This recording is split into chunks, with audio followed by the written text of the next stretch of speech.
ఇవిగానండి మొక్కజొన్న గారెలు ఎలా చేయాలో వీడియోలో చూపిస్తాను. ఈజీ వేలో చూపిస్తాను, చేసేయండి మీరు కూడా. ఇంకా వీడియోలోకి వెళ్ళిపోదాం.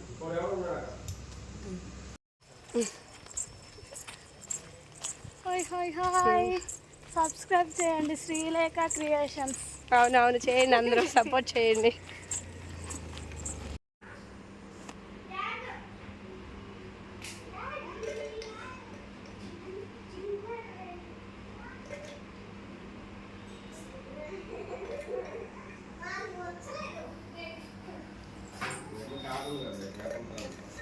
కడిగి పెట్టుకున్న మొక్కజొన్న గింజలు మొత్తం కూడా ఇదిగోండి మిక్సీ జార్లోకి వేసేసుకున్నాను. ఇంకా తినేది పిల్లలు కాబట్టి కొంచెం తక్కువ అనమాట. ఇదిగోండి ఒక పచ్చిమిర్చి వేసాను, చిన్న అల్లం ముక్క, కొంచెం జీలకర్ర ఒక 1/2 టీ స్పూన్ వేసుకున్నాను, కొంచెం సాల్ట్ కూడా. ఇంకా దీనిలో వాటర్ వేయకుండా మనం మిక్సీ పట్టుకోవాలండి. అయినా కూడా ఇంకా కొంచెం లూజ్గా అయిపోతుంది. ఒకవేళ అలా అయిందనుకోండి కొంచెం బియ్యం పిండి వేసుకోవచ్చు. ఇదిగోనండి ఈ విధంగా అయితే మిక్సీ పట్టేసాను. చూసారు కదా ఎలా ఉందో. కొంచెం జారుగా అయింది. మనం వాటర్ వేసినా వేయకపోయినా కూడా ఇవి పచ్చివి కదండి, అందువల్ల ఇలా జారుగా అయిపోతుంది. ఇప్పుడు మనం గారె చేయాలంటే అవ్వదు కాబట్టి ఇదిగోండి 1 స్పూను బియ్యం పిండి వేసుకుంటున్నాను.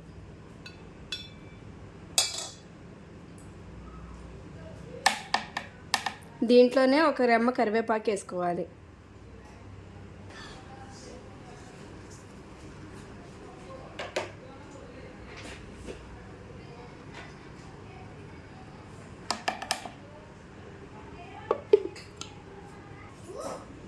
ఇదిగోనండి బియ్యం పిండి వేసి మళ్ళీ మిక్సీ పట్టిన తర్వాత ఇదిగోండి ఇలా ఉంది. చూసారు కదా, జారట్లేదు స్పూన్ నుంచి. ఇలా ఉంటే మనకి గారెలు ఈజీగా వస్తాయి. కావాలనుకుంటే దీనిలో శనగపిండి అయినా వేసుకోవచ్చు. శనగపిండి అలాగే బియ్యం పిండి కూడా వేసుకోవచ్చు. ఎక్కువ వేసుకోకుండా ఇప్పుడు నేను చూపించినట్టు 1 స్పూన్ అంత వేసుకుంటే సరిపోతుంది. ఒకవేళ జార్ అయితేనండి, జార్ అవుతుంది పక్క. ఇంకా గారెలు ఎలా వేయాలో చేసి చూపిస్తాను.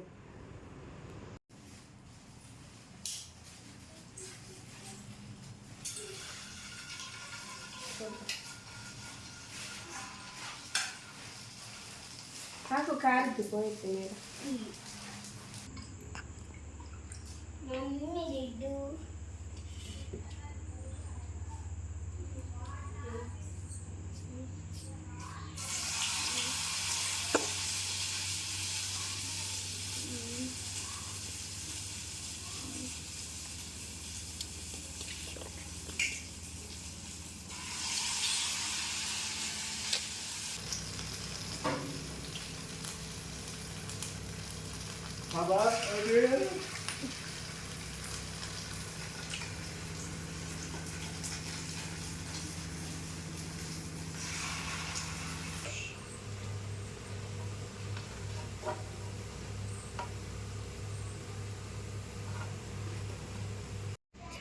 ఇవిగానండి మొక్కజొన్న గారెలు చేశాను, చూద్దురండి. వేడివేడిగా చూస్తున్నారు కదా. దీనిలో చిల్లీ సాస్ కానీ ఏ కెచప్లు అయినా ఉంటే వేసుకొని తింటే సూపర్ ఉంటాయి. ఆరు ఇంట్లో పల్లి చట్నీ చేసుకున్నా అది కూడా బాగుంటుంది.